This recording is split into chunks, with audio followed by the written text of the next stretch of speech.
All right, let's talk to the Eagles, not former head coach, but the current head coach, Nick Sirianni, of course, on a 3-game winning streak, a 5-2 squad. And Nick is brought to us as he joins us every Tuesday at this time by Bud Light. Tailgate with Devin Caney at this weekend's Eagles Kelly Green game. Get the entire list of Devin's tailgate appearances at 94WIP.com/Bud Light. The head coach of the 5-2 Eagles, Nick Sirianni. Good morning, Nick. Hey, guys. Hello, Nick. Nick, congrats on that victory and obviously a 3-game winning streak. And I would imagine, but you tell us, is this the best you have felt about your squad this year?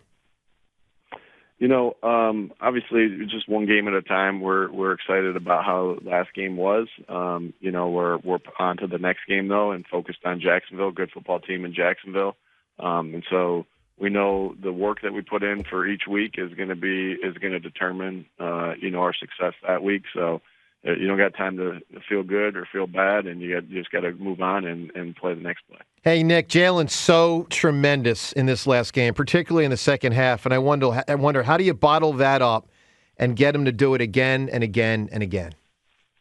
Sure, yeah, he's strung together a couple nice games in a row here, and taking care of the football, going to the right place with the ball, accurate throws. The offensive line's done a good job of giving him time to throw, and the receivers are getting open. I think the run game's opened that up.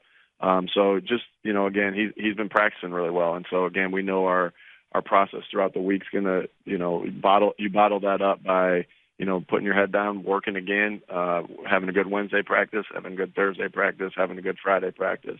So I know it's not a glamorous thing to say, but it's like that's the truth of it. And, we'll go back to work this week. Nick, how have the under center snaps changed the offense for the better? Again, each week calls for something different to get into, and we've ran the ball out of a different personnel group. Sometimes when you get into that 21 or 22 personnel, or even 13 personnel at times, you don't have a wider range of plays from the gun. Not to say we don't have any. But you don't have a wider range of plays there. And so, the uptick of that has led to some really good runs. With Ben leading through the line of scrimmage and Saquon having a really good feel for those things. And then, some of the flow of the game, being up late like we have been the last 2 games, where we've been able to take our starters out. That leads to some things too, but want to be multiple in what we do, and under center is one of those things. Nick, doesn't it feel like the offense is most effective when you run the ball a lot? We've seen the stats, and they can be misleading because if you have a big lead in the fourth quarter, you're going to run it a lot to salt the game away. But it just strikes me like when you guys run it earlier, you're better offensively earlier. Do you agree with that?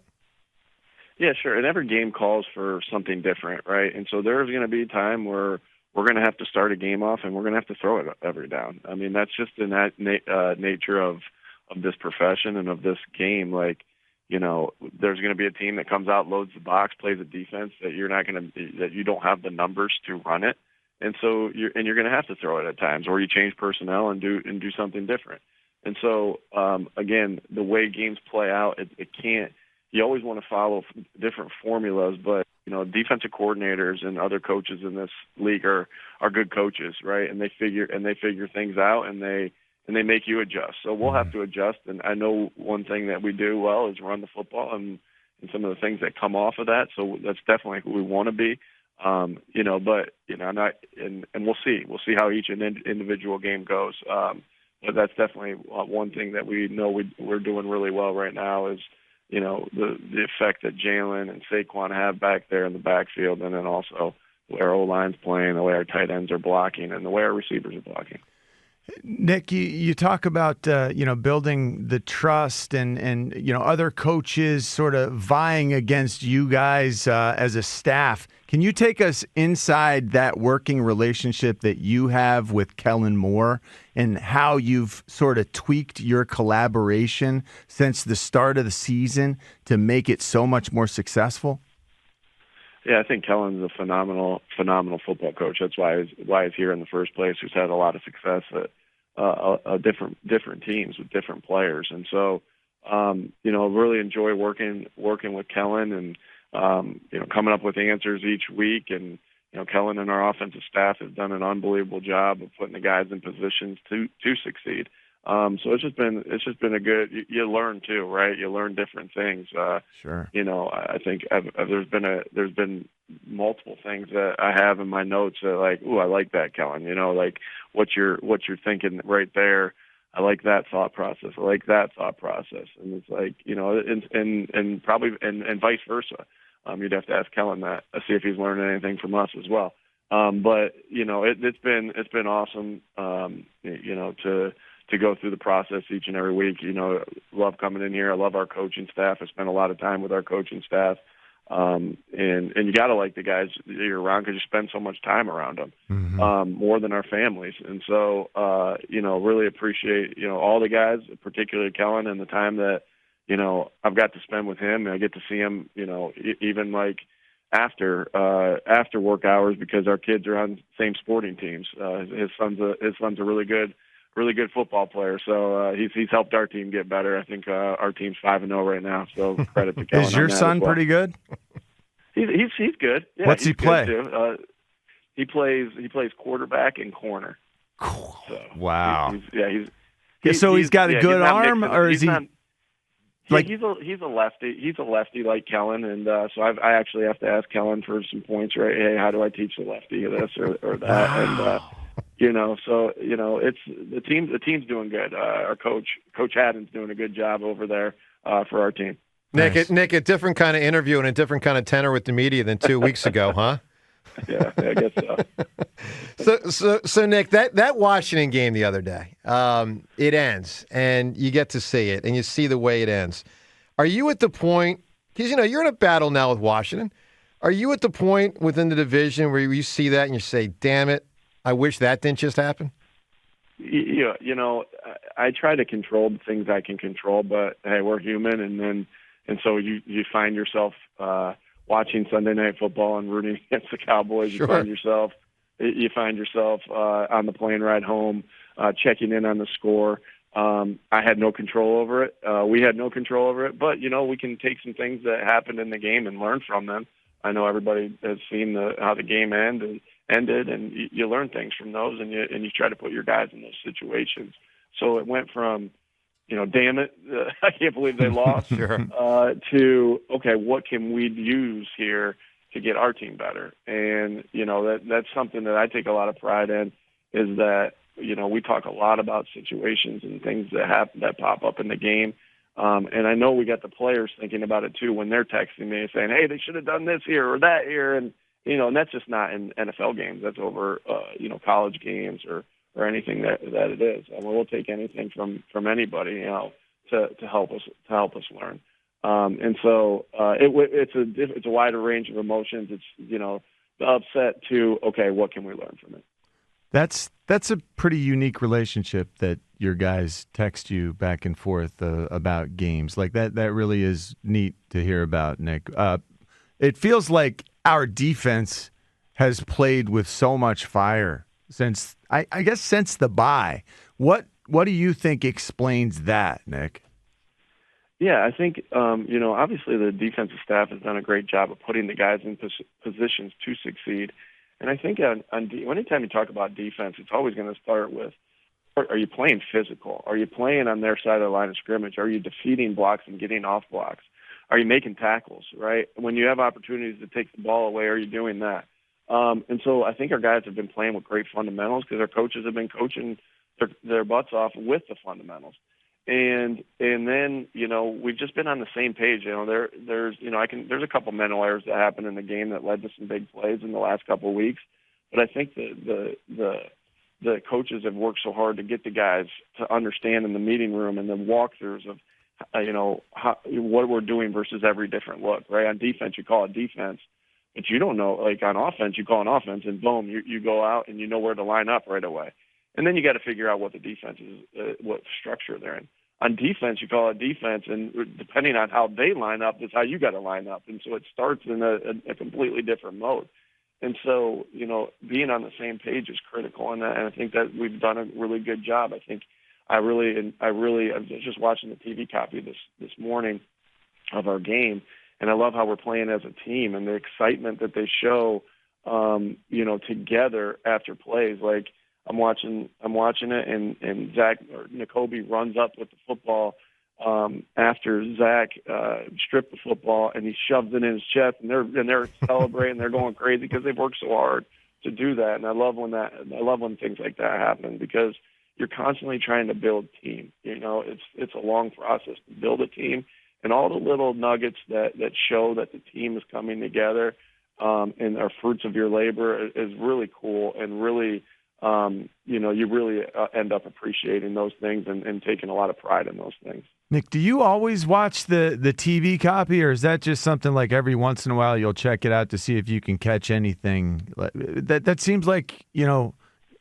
an unusual thing to do. Like, I know the All-22 is what the coaches normally dig into. What makes you watch the TV copy?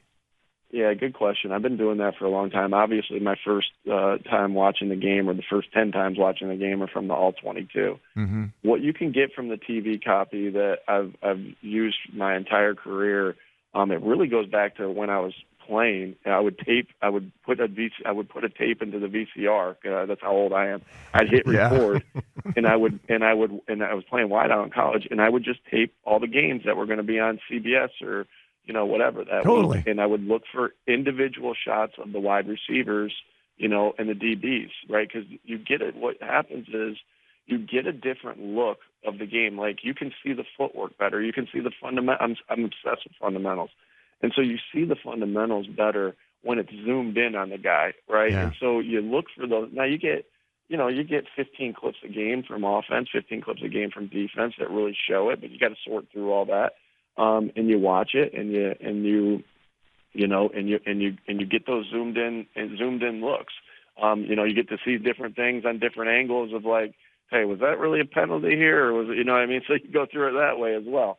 And so that's always been part of my process, dating back to I'm gonna age myself, 2001 when I'm playing wide receiver at Mount Union. So I really value that because I really think that you can learn a lot from it, and I think your players can learn a lot from it. Nick, great stuff. Two final things here, Nick. Doug Peterson, your opponent this weekend.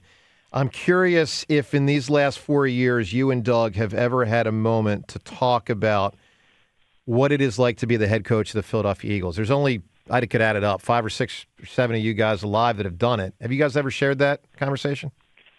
Yeah, I've appreciated Coach Peterson, and I've obviously respect the heck out of him and all the things that he's done as a head football coach and a player in this league. And we've had conversations for sure. He was so helpful when I first took the job. I really admire that. Kind of talking through the different players, different things.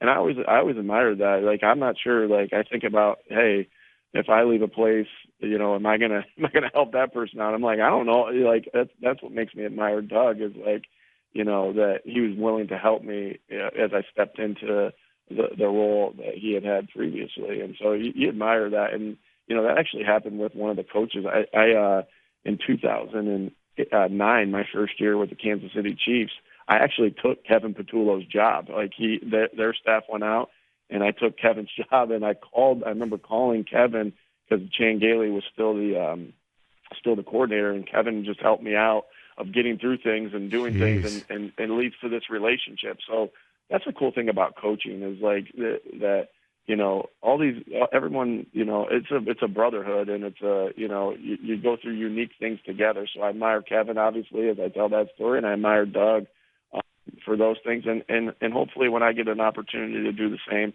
I will. I'll do the same, knowing that people have helped me in the past jobs that I've stepped into. That is really fascinating that he did that. That is a really cool story, Nick. It really is. He's a good man. Yeah, that's good football coach and a good man. Tremendous. Nick, final thing, to the really important things in life. What are you going to be for Halloween? Oh, I don't think I'll get it. What is it, Thursday?